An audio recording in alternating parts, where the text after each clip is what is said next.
In Rostov, Russia, 10,000 tons of Siberian crude go up in flames. And that oil? It was important. It was the liquidity for a black market settlement.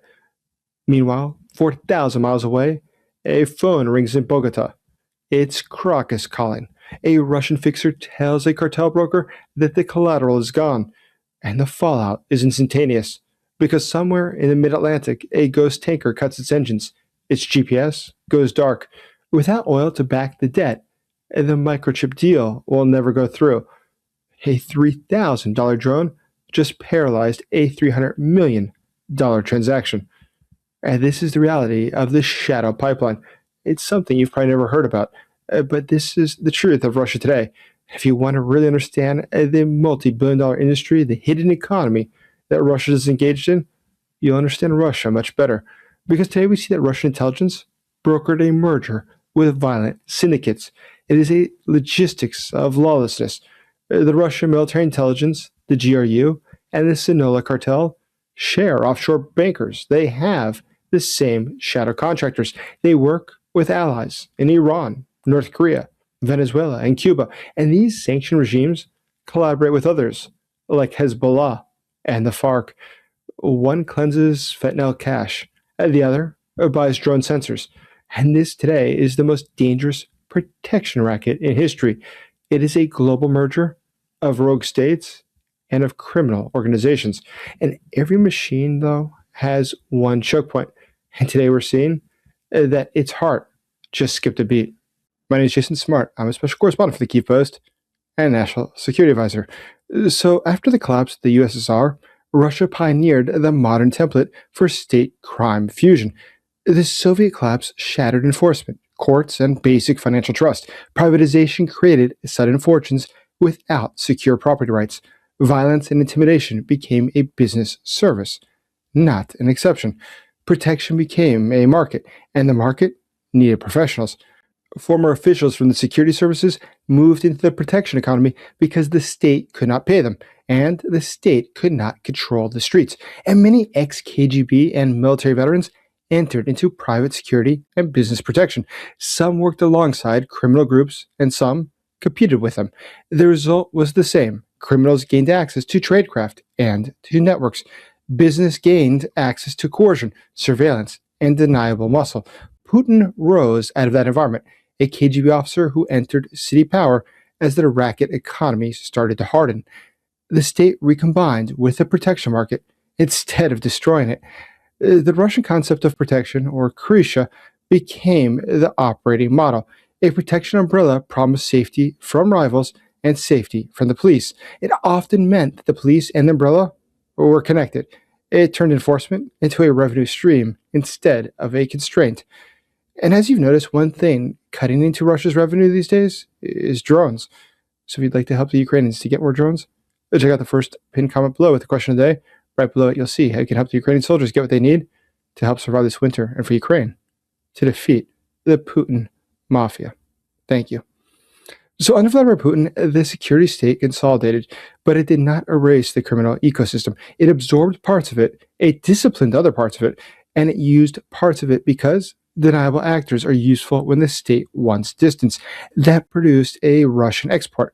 Coercion plus cover plus logistics sold through intermediaries. That export is the bridge to Russia's global partnerships that are currently under sanction. Who Russia works with globally is not one alliance. It's a marketplace of shared corridors. Russia works through contracting logic, and not a friendship logic. Moscow needs corridors, cutouts, and settlements that keep cash moving, even though there's increasing sanction pressure. So it converges with actors that already run covert logistics, and they also work with those that have covert finance. And the cartel side is cash generation at scale. The Sinaloa Cartel and the Jalisco New Generation cartels are two of the most dominant Mexican networks tied to mass synthetic drug trafficking. They generate the core problem the shadow market is able to solve: huge cash flows that must be converted to usable value. Cash needs laundering. Laundering needs brokers. And brokers, they need protection. The Venezuela side is a corridor, and it's known for its permissiveness and the fact that it has protected transit.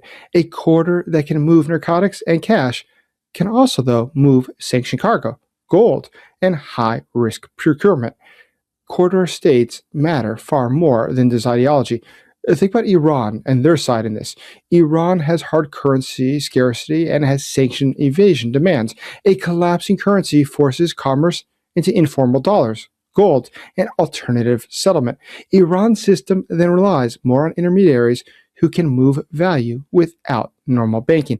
Iran's proxy ecosystem expands the same logic, deniable movement of funds and logistics.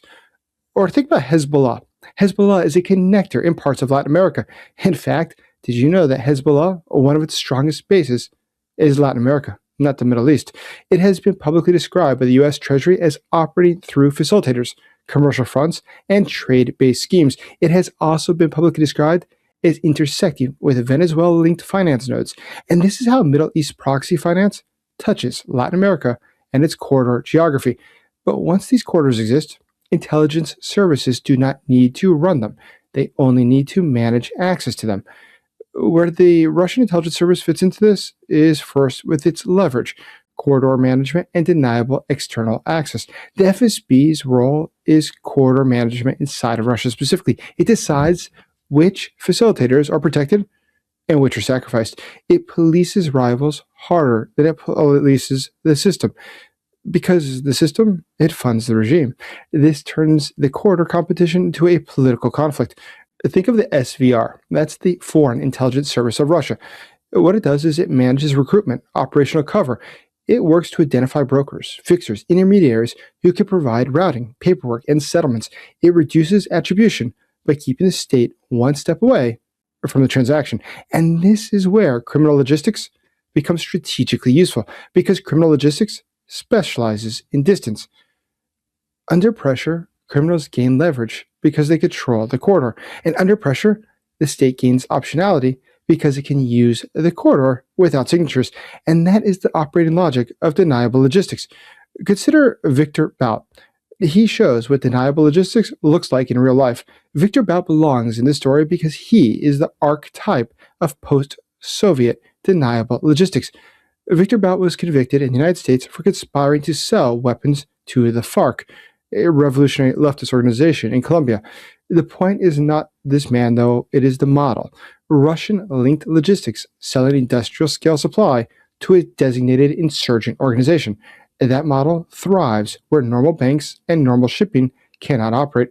The shadow market works because it sells three things at once: distance between the state and the act, logistics that bypass normal controls, and settlement that can survive enforcement pressure.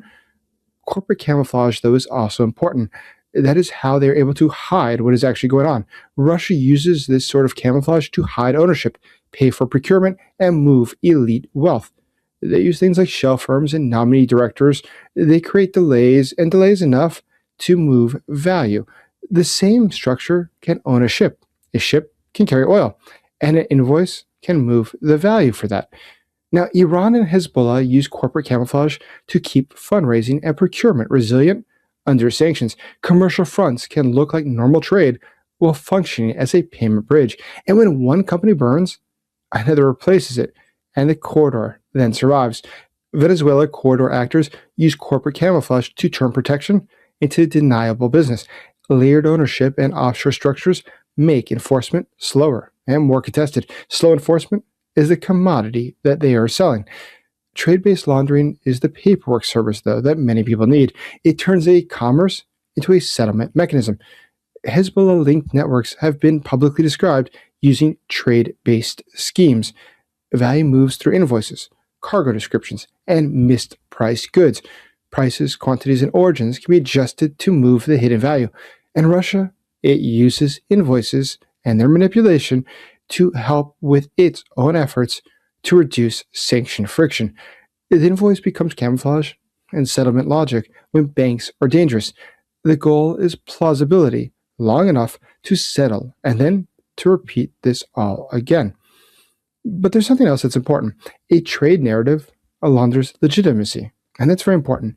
When you think of what a country does like Venezuela, they need that. Because when they are trying to do something like wash gold or wash cash or to move narcotics proceeds, they have to have a system for that. They can't do it easily. So they've built up an entire system that works together. And it all makes a lot of sense. All these different organizations work together logically. Why would they not?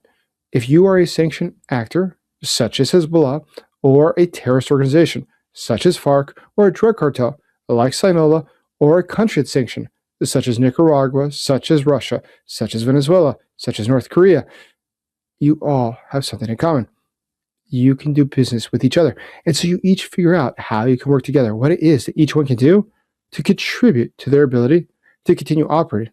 That's how it is today. Now, decades after the U.S. introduced sanctions against Iran, their aircraft still fly. How do they get around those sanctions? Lots of practice. Iran gets away with it due to off-book settlement. And today we see that how they move value is very similar to how Russia now moves value. They work closely together to figure out how to beat sanctions. Well, that's why we've seen the rise of things like stable coins and e-currencies. It's becoming increasingly popular, an anonymous means of moving money that nobody can easily find out the ownership of.